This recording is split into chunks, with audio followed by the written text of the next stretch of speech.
Kami bersyukur ya Tuhan, karena kami tahu, karena kasih Tuhan kami bisa berkumpul untuk memuji memuliakan nama-Mu pada sore hari ini. Terima kasih atas anugerah, atas kekuatan pemeliharaan Tuhan bagi kami pada sore hari ini. Kerinduan kami untuk datang memuji memuliakan nama-Mu ya Tuhan. Engkau melihat hati kami semua. Kalau kami datang hanya untuk memuji memuliakan nama-Mu. Pada sore hari ini juga kami rindu mendengarkan firman-Mu ya Tuhan.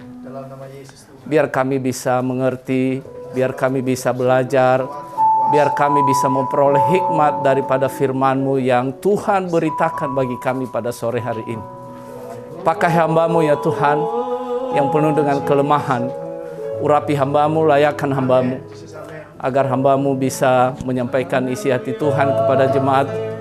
Sehingga setiap kami pada sore hari ini yang datang ke rumah-Mu diberkati oleh Tuhan. Terima kasih ya Bapa. Kami berdoa dan mengucap syukur hanya dalam nama Tuhan kami Yesus Kristus yang hidup. Haleluya, haleluya, amin. Beri kemuliaan bagi Tuhan.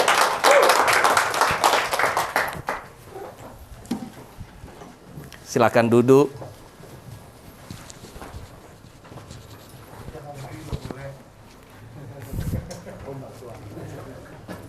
Ini aja. Bagus ini. Salam semua Bapak Ibu Saudara-saudara yang kekasih dalam nama Tuhan kita Yesus Kristus. Tentu kita semua bersukacita karena Tuhan selalu memelihara hidup kita, memberikan kita kekuatan. Dan pasti kita menerima berkat Tuhan yang berlimpah.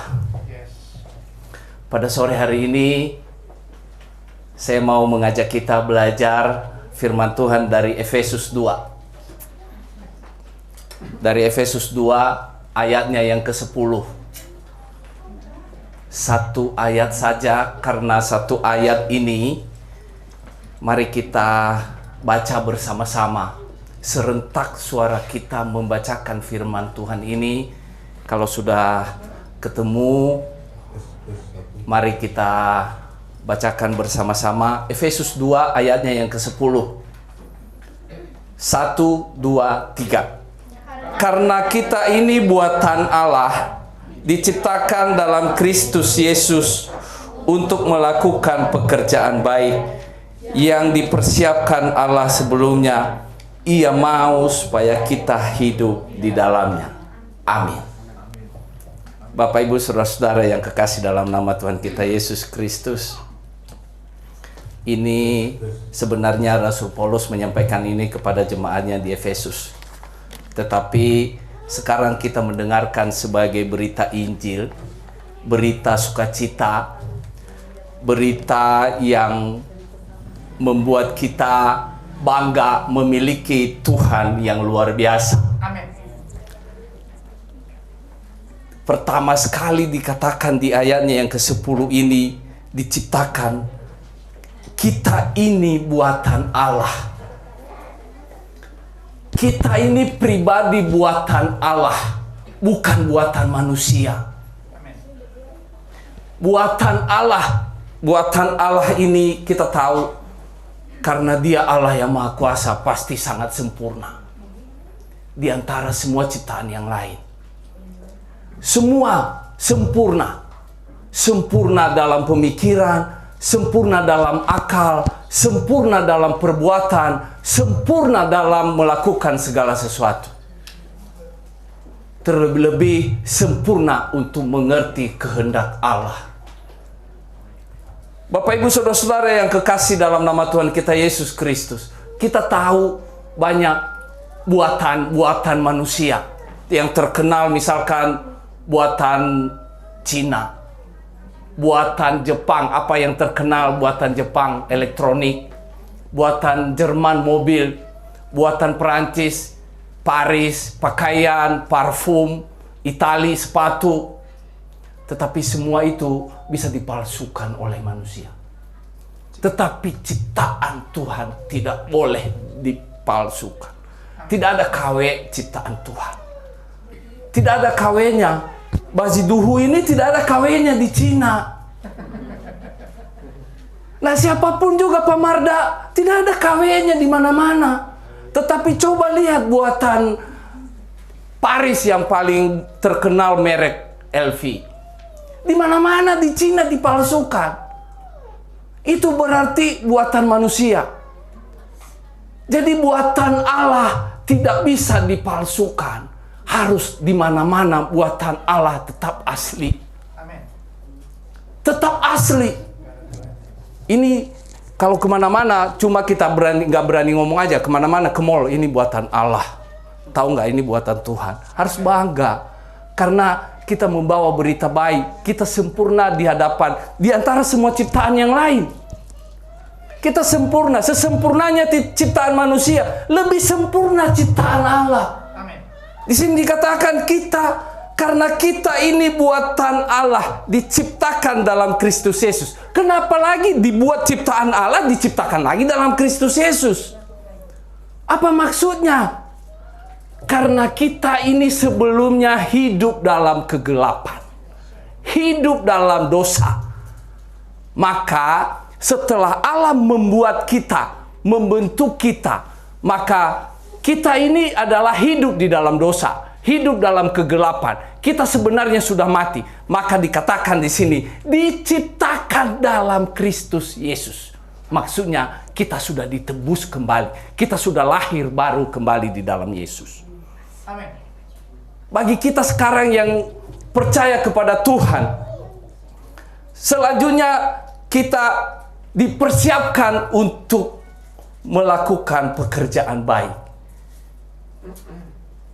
Yesus diciptakan dalam Kristus Yesus untuk melakukan pekerjaan baik yang dipersiapkan Allah sebelumnya.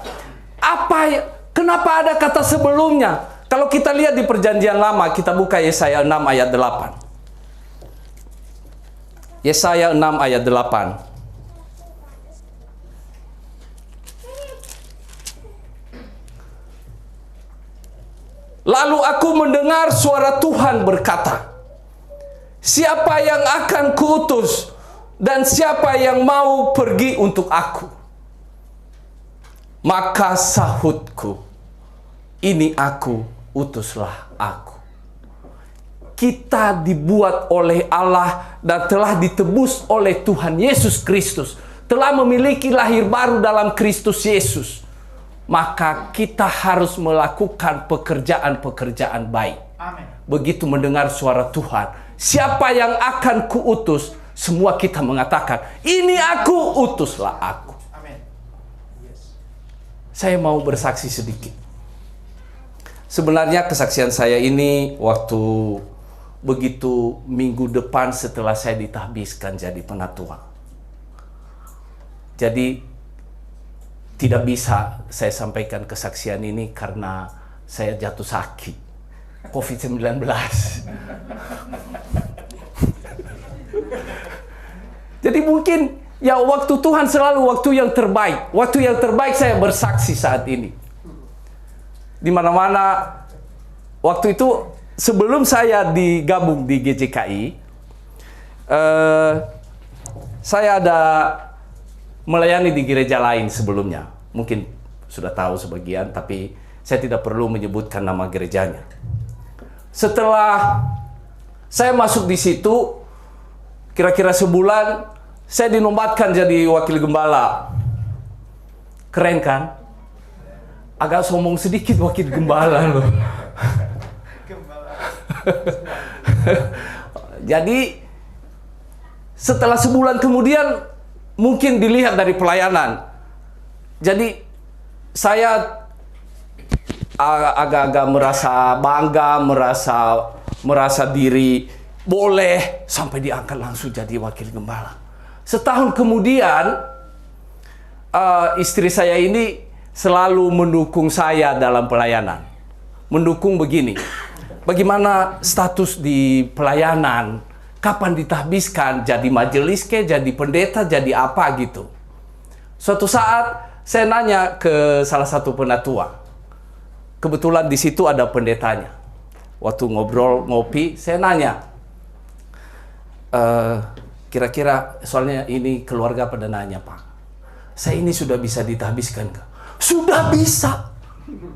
Dengan mantap katanya, oh udah bisa. Saya jadi bangga lagi. Agak-agak sombong, ini saya udah bisa. Ternyata saya tunggu-tunggu, gak ada realisasi sampai 2 tahun, sampai 2 tahun setengah melayani, tidak ada pentahbisan. Tapi waktu saya tanya, udah bisa. Udah bisa ditahbiskan, udah bisa. Pelayanan, udah bisa. Karena di situ dulu dinyatakan, sekalipun diangkat sebagai wakil gembala, dan dianggap juga sebagai waktu praktek untuk ditahbiskan menjadi majelis, menjadi penatua atau menjadi pendeta. Selama melayani dianggap sebagai praktek. Jadi setiap khotbah, setiap ini diuji seolah-olah ada penilaian. Waktu saya tanya, saya udah bisa. Udah bisa. Luar biasa. Sampai ada konflik sedikit, saya mengundurkan diri, belum ditahbiskan juga. Pindah ke gereja yang lain, tapi organisasi gereja yang sama. Sama juga. Di sana saya diangkat sebagai sekretariat juga, sekretaris. Terus setelah 6 bulan saya tanya, saya langsung nanya gembalanya, karena istri dia mau menyaksikan kalau seandainya ada pentahbisan. Dia mau melihat. Tetapi saya tanya, Pak Gembala, kira-kira kalau saya ditahbiskan di sini bisa nggak? Bisa, sangat bisa. Ternyata sampai saya melihat ada yang kurang berkenan menurut saya. Akhirnya saya mengundurkan diri. Di sana juga setahun, belum ditahbiskan. Kebetulan ketemu Bapak Gembala, ketemu Pak Toto, saya gabung di GCKI. Terakhir waktu bulan Mei pindah ke GSI itu, seminggu sebelum pentahbisan, Pak Toto ngomong sama saya, Pak, minggu depan ditahbiskan. Saya bilang, emang udah bisa, Pak? Belum bisa.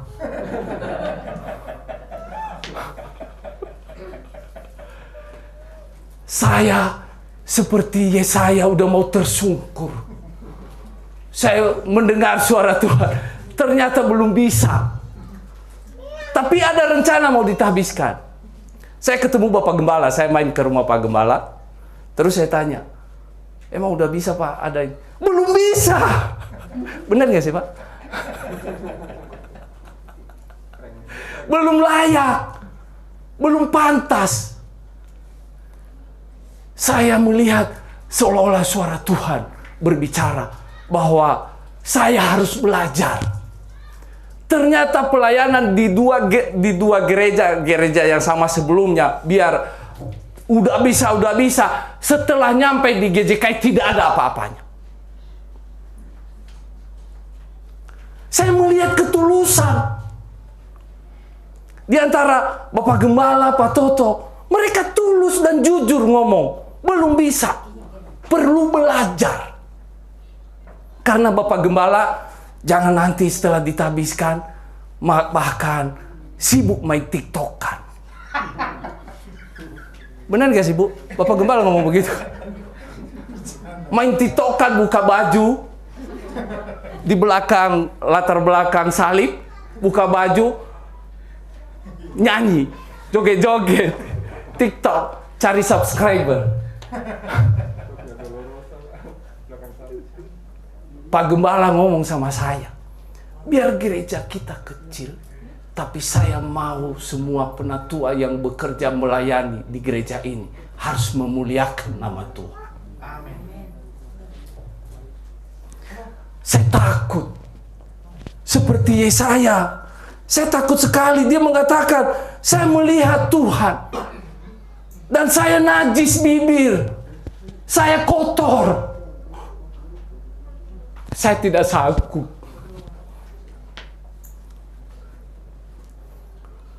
Bagi kita semua, kebetulan hari Minggu yang lalu, kita ditahbiskan menjadi pelayan-pelayan Tuhan. Saya bersyukur di sini. Saya bersyukur. Begitu mendengar suara Tuhan, siapa yang akan kuutus? semua mengatakan, ini aku Tuhan, utus aku. Amin. Karena kita sudah ditebus. Kalau dulu waktu zamannya perjanjian lama, di Yesaya ini kita melihat, serafim itu adalah malaikat yang kedudukannya paling tinggi di antara semua malaikat. Dipakai oleh Tuhan untuk menghapus dosa. Mereka membawa bara api dengan sapit, menempelkan di bibir Yesaya. Dan setelah itu mereka mengatakan, dosamu, pelanggaran-pelanggaranmu sudah diampuni oleh Tuhan. Akhirnya Yesaya mau melayani Tuhan. Bagi kita semua di tempat ini, dosamu sudah diampuni oleh Tuhan. Mari kita melayani Tuhan dengan sungguh-sungguh. Begitu juga waktu di Efesus, di perjanjian baru. Bagaimana dia mengatakan, kita ini adalah buatan Allah. Sebenarnya kita ini tidak pantas untuk melakukan tugas ini. Kita tidak layak. Benar sekali kata Pak Gembala, tidak layak tetapi dilayakkan. Amin. Tidak pantas tetapi dipantaskan. Tidak benar tetapi dibenarkan karena kasih karunia Allah. Amin. Yaitu pengorbanan Tuhan Yesus di kayu salib. Mari kita mempergunakan waktu hidup kita ini untuk melayani Tuhan. Inilah yang dikatakan di Efesus 2 ayat 10 ini. Melakukan pekerjaan baik. Pekerjaan baik itu apa? Pertama, waktu Tuhan, waktu Pak Gembala, Pak Majelis mengajak kita untuk melakukan tugas-tugas, itu adalah suara Tuhan. Begitu Tuhan mengatakan, siapa yang akan kutus, kita harus berani mengatakan, ini aku Tuhan, utuslah aku. Amin. Untuk apa? Pekerjaan-pekerjaan baik, yaitu melayani Tuhan. Yes. Karena dia katakan di ayatnya, di Yohanes 12 ayatnya yang ke-26. Yohanes 12 ayatnya yang ke-26. Barang siapa melayani aku, ia harus mengikut aku. Dan di mana aku berada, di situ pun pelayanku akan berada. Barang siapa melayani, ia akan dihormati Bapa. Bapak, Ibu, Saudara-saudara yang kekasih dalam nama Tuhan kita Yesus Kristus. Tugas pelayanan adalah tugas yang mulia.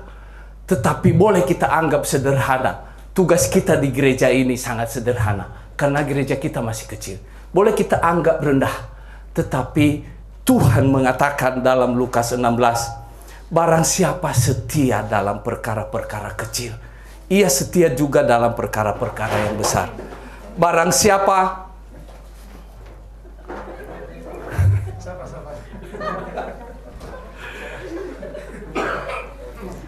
Barang siapa tidak benar dalam perkara-perkara kecil, ia tidak benar juga dalam perkara-perkara yang besar.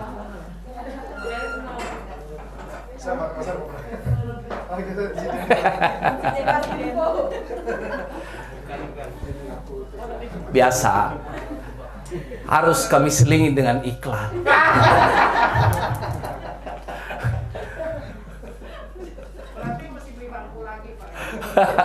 Amin.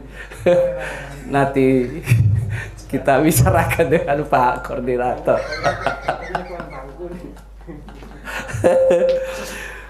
Saya ulangi sekali lagi. Barang siapa setia dalam perkara-perkara kecil, ia setia juga dalam perkara-perkara yang besar. Amin. Setia dalam perkara-perkara yang besar, yang kecil dalam hal ini menyangkut kemahiran, menyangkut keahlian. Ya, kalau kita melayani Tuhan, kita juga harus ahli di bidang itu. Amin. Itu namanya setia dalam perkara-perkara yang kecil. Kalau perkara-perkara yang besar dulu yang kita utamakan, takutnya kita nggak ahli di bidang itu. Takutnya kita tidak sanggup. Jadi kesetiaan, kita setia dalam perkara-perkara yang kecil. Contohnya ya, ibu-ibu di sini pintar masak. Saya sangat senang karena saya juga senang makan ya. Jadi saya senang sekali ibu-ibu di sini pada pintar-pintar masak. Ya, Ibu Dede. Coba misalkan Ibu Dede melayani dan misalkan melayani orang-orang atau mengajar orang-orang yang mau belajar masak. Bisa nggak? Bisa ya? Tapi coba Ibu Dede mengajar orang untuk menjahit. Pasti nggak bisa. Karena dia tidak ahli di bidang itu. Karena Ibu Dede ahlinya di bidang masak.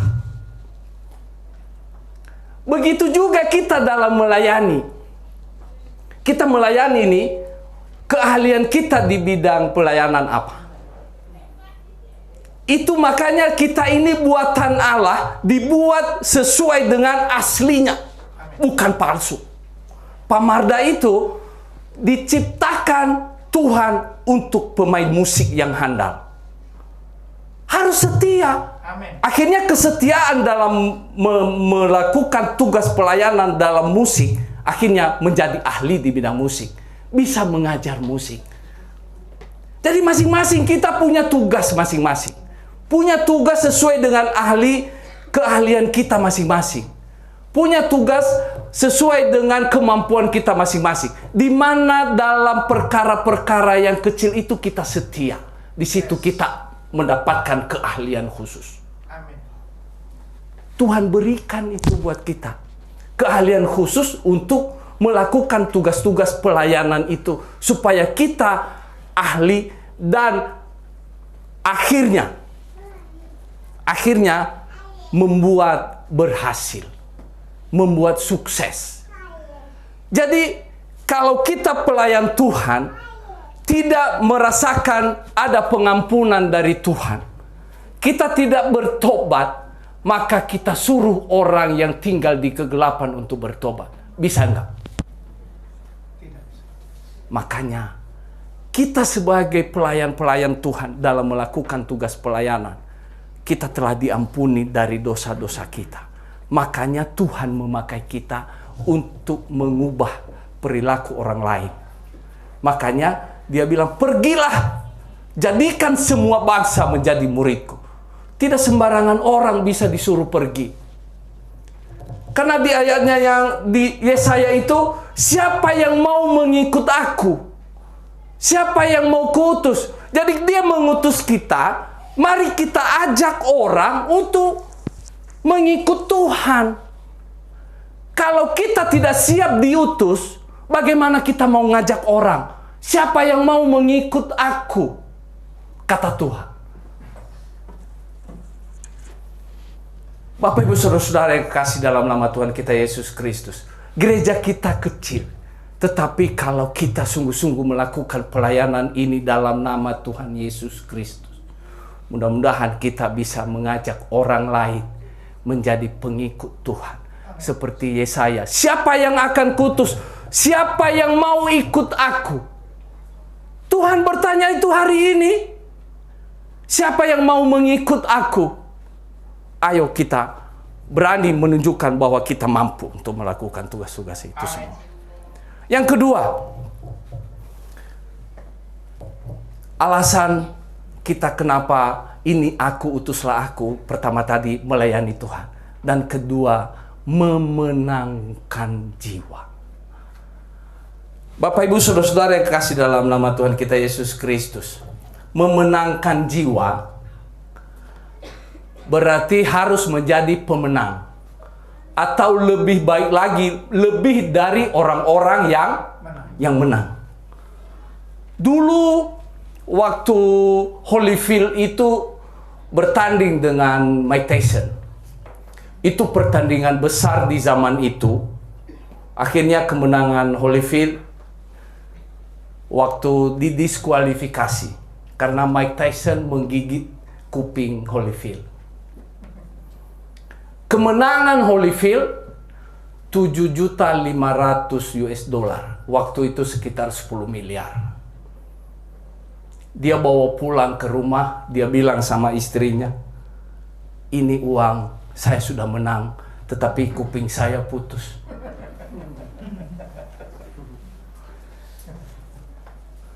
Istrinya sebagai istri, dia menerima hasil 10 miliar dari kemenangan suaminya. Yang lebih dari pemenang siapa?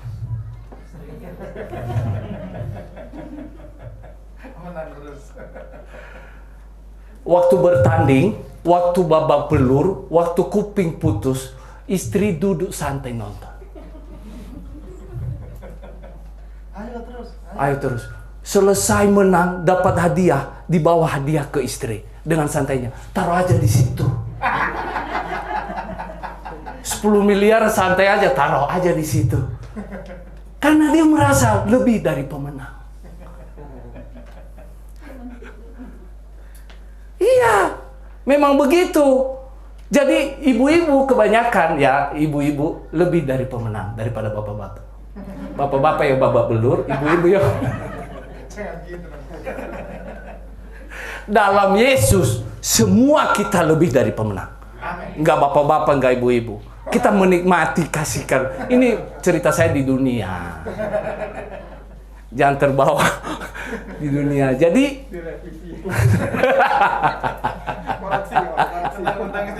untung sempat saya revisi.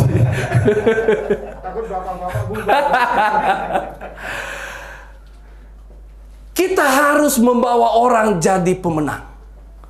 Kalau pemain bola itu bisa jadi pemenang karena siapa? Karena pelatih. Ada dua, karena pelatih dan karena supporter. Kalau pelatih membuat klubnya, membuat timnya menang, karena pelatih ahli di bidangnya. Dia tahu kiper harus seperti ini. Dia tahu mengarahkan bagaimana cara menangkap bola. Di sayap kiri, sayap kanan, dia tahu bagaimana cara supaya kalau sayap kanan nggak mungkin nendang pakai kaki kiri. Pelatih. Jadi ada juga orang yang mau memenangkan tapi tidak ahli di bidangnya. Supporter. Bonek tahu bonek? Surabaya itu bonek. Ya kan? Ke Jakarta itu naik kereta tanpa modal. Nekat. Itu untuk memenangkan. Tapi kita bukan seperti itu. Nekat. Tidak tahu bermain bola tapi mau memenangkan. Umat Tuhan yang mau dipakai oleh Tuhan harus ahli di bidangnya. Tidak boleh salah. Begitu juga pelatih. Dia harus ahli di bidang itu, maka dia memenangkan orang lain. Membawa jiwa untuk dimenangkan. Tujuannya untuk membawa jiwa-jiwa. Jadi kalau inilah aku, utuslah aku. Kalau Tuhan bertanya, siapa yang mau ikut aku? Ini ada orang yang diutus mau mengajak orang untuk ikut Tuhan. Jangan juga kita tinggal dalam kegelapan, tetapi kita bawa orang lain ke terang. Tidak bisa seperti itu. Kita harus disucikan dulu. Minggu yang lalu benar sekali firman Tuhan yang disampaikan Pak Paran. Kita harus hidup dalam kekudusan. Karena kita melakukan tugas-tugas yang Tuhan percayakan buat kita. Untuk utusan Allah membawa jiwa-jiwa untuk dimenangkan. Tujuan kita supaya membawa jiwa-jiwa kepada Tuhan. Amin. Ada satu cerita, ini cerita dongeng 1001 Malam versi India. Namanya di sini saya catat Nasreddin. Nasreddin ini tokoh kayak dongeng itu ya, cerita 1001 Malam. Suatu saat dia kejatuhan kunci di dalam gudang yang gelap. Tetapi dia melihat terang di luar. Di luar gudang. Ada terang di jalan dan ada lapangan. Dia mencari kuncinya di tempat yang terang. Karena dia udah capek muter-muter nyari kunci di tempat yang terang, ada temannya datang. Lagi ngapain, Pak? Katanya saya mau cari kunci saya. Ikut temannya mencari. Tetapi tidak pernah ketemu kunci itu. Karena kelelahan temannya nanya, emang tadi jatuhnya di mana? Dia bilang, jatuhnya di gudang. Kenapa kita capek-capek nyari di sini?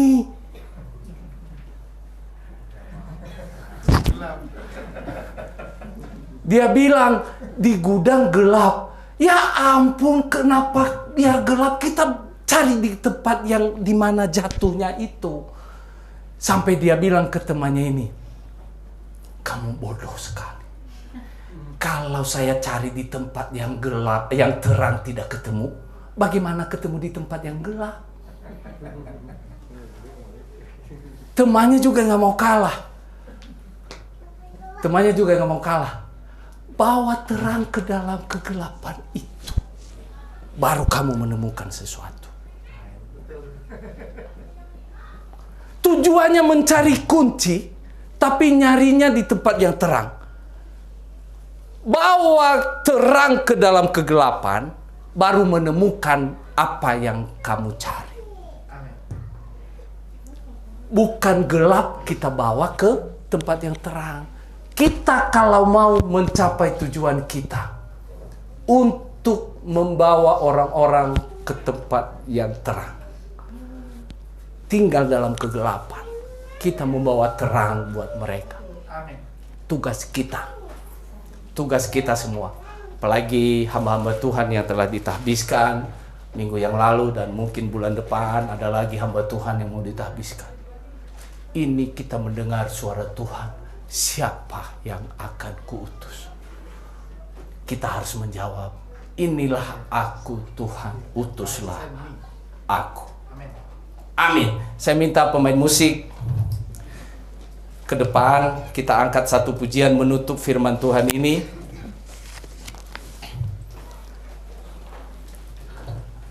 Lagu lama, Betapa Hatiku.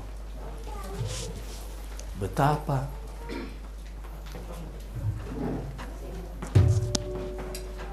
bisa Grace, betapa hatiku.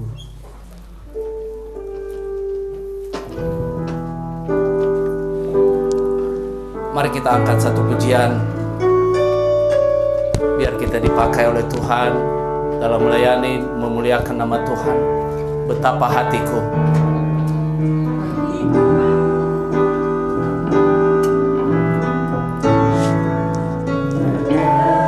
Terima kasih Yesus, Kau mengasihiku,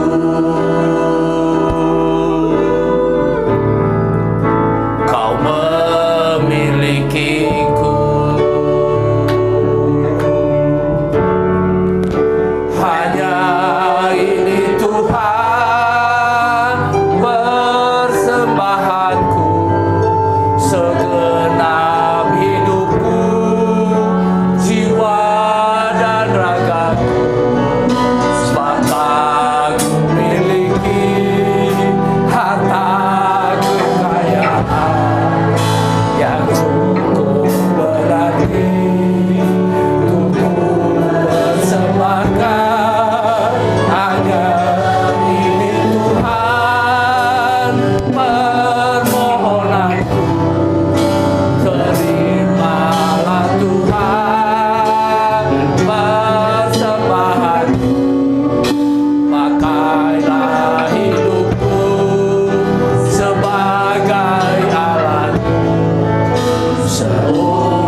permohonan kami hanya segenap hidup, segenap jiwa dan raga kami, karena kami tidak memiliki harta, tidak memiliki apa-apa ya Tuhan.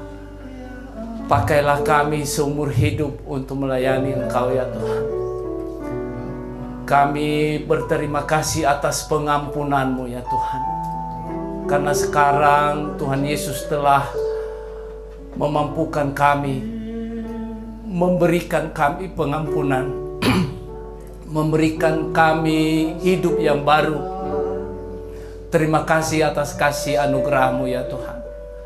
Pakailah hidup ini, pakailah kami ya Tuhan sebagai alat-Mu, sebagai utusan-Mu, biar kami bisa menyenangkan hati-Mu ya Bapa.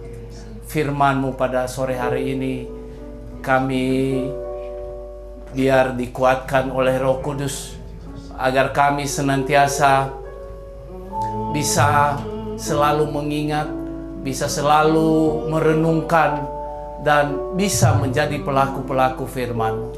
Terima kasih ya Bapa. Pada sore hari ini, kami serahkan seluruh kegiatan selanjutnya dalam tangan-Mu. Dan kehidupan kami, dalam nama Tuhan kami Yesus Kristus, kami berdoa dan mengucap syukur. Haleluya, haleluya. Semua kita yang percaya katakan amin.